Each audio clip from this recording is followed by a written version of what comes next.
এটা দেবে ওই জায়গার যারা ব্যবসায়ী আছে তারাই এই বিলটা দিছিল না, আর অলরেডি পরিশোধ করবে কারা? এটা পরিশোধ করবে ওই জায়গার যারা ব্যবসায়ী আছে সেটা। আমার জায়গা থেকে আমি কি বলবো, ওই জায়গায় মিটার দেওয়া আছে, তারা বিদ্যুৎ বিল দেয় নাই। আসলে এই পৌর বাস টার্মিনাল ৫-৬ বছর হয় চালু হয়েছে। এর মধ্যে আসলে কোনো সমস্যা ছিল না। ইদানিং বেশ কয়েক মাস যাবত নাকি বিদ্যুৎ বিল বাকিয়া, যেটা আমি শুনছি ৩ লাখ ৩.৫ লাখ টাকার মতো হইবে। এই জন্য বিদ্যুৎ অফিস এসে বিদ্যুৎ কেটে দিয়েছে। আসলে পৌরসভার আন্ডারে তো এগুলো চলে। তো বিশেষ করে এই মনে হয় পৌরসভার যে সচিব সাহেব আছে তারা মনে হয় বিল পরিশোধ তারা করে নাই পৌরসভা থেকে, যার ফলে আসলে এখানে বিদ্যুৎ নাই।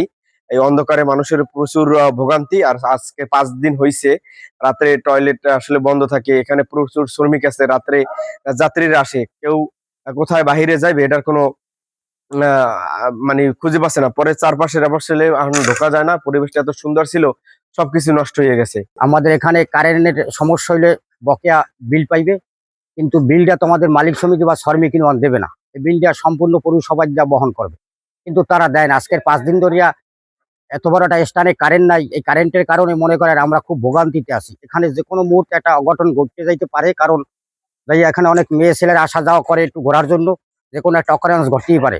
কারণ বাজে স্টাফ, আমরা এমনি মানুষ আমাদেরকে খারাপ ভাবে। তাছাড়া আমাদের এখানের স্টাফেরা ঠিক মতন বাথরুমে যাইতে পারে না, গোসল দিতে পারে না, কারেন্ট বাগর আমাদের মোটরগুলি চলে না, এবং মালিক সমিতি এবং শ্রমিক ইউনিয়ন অসাল হয়ে গেছে কারেন্ট বাগ। তারা এই কারেন্টের ভাড়া সম্পূর্ণ বহন করতে চায় মালিক সমিতির উপরে বা শ্রমিক ইউনিয়নের উপরে। কিন্তু আমরা তো এই মালিক সমিতির পক্ষ থেকে আমি জানি, বা শ্রমিক ইউনিয়নটা এটা আমাদের বাস থেকে তারা টোল নেয় পৌরসভায়। এই টোল নেয় এটা সম্পূর্ণ বহন করবে পৌরসভায়, কিন্তু তারা করে না। এই ব্যাপারে তো আমরা আর কিছু জানি না। ব্যাপারে উদ্বর্ত কর্মকর্তা যারা আছে এরাই ভালো জানে। রাত্রের বেলা তো আমরা এখানে অটো চালাই, তো মনে করেন আমরা আগে ট্রিপ না হইলে আমরা দোকানের সামনে যাইতাম গাড়ি রেখে, কিন্তু এখন সেটা রিক্স হয়ে দাঁড়াইছে। কারণ এখন গাড়ির কাছে থাকতে হয়, কারণ বর্তমানে রিক্সের ভিতরে আছি আমরা। আমরা এই চাই যে অল্পের ভিতরে আমাদের এই বিদ্যুৎটা আসুক, লাইন সংযোগ দিউক বিদ্যুৎওয়ালারা। আমরা বিভিন্ন ধরনের ক্ষতির ভিতরে পড়ি, মানে রাত্রে হিরেন্সি ঢোকে, এই বাসের ব্যাটারি লই যায়, অটো গাড়ির ব্যাটারি নিয়ে যায়, এরপর আমরা কোথাও যাইতে পারি না। অন্ধকারে অন্য সমস্যার কারণে আমরা বইয়ে থাকি রাত্রে, বাথরুমে যাইতে পারি না, পানি নেই, বাথরুম বন্ধ।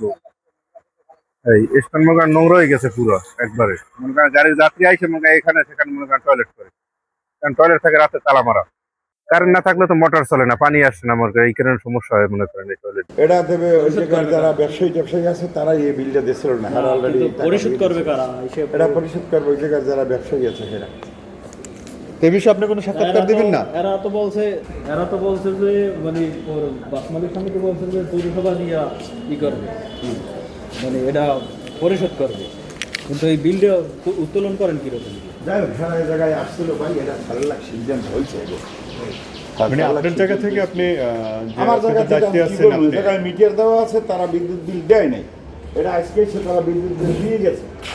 এই স্যারের সঙ্গে আলোচনা, স্যারে অলরেডি লাইন লাগাইতে বলে দিচ্ছে। ধন্যবাদ আপনাকে। আপনারা জানেন যে আমাদের বরগুনা যে পৌরসভার বাস স্ট্যান্ড রয়েছে সেটি একটু পৌরসভার একটু সাইডে রয়েছে, যে একটা ইউনিয়নে অবস্থিত। সেটা আমরা জানার পরে আমরা উদ্যোগ নিয়েছি, এবং উদ্যোগ নেওয়ার পরিপ্রেক্ষিতে আমরা বাস মালিক সমিতি যারা আছে তাদেরকে নিয়ে আমরা মিটিং করেছি। মিটিংয়ের পরে আমাদের একটা সমাধান হয়েছে, বকেয়া বিলটা আমরা পরিশোধ করব এবং লাইন সংযোগ আবার নতুনভাবে স্থানান্তর হবে।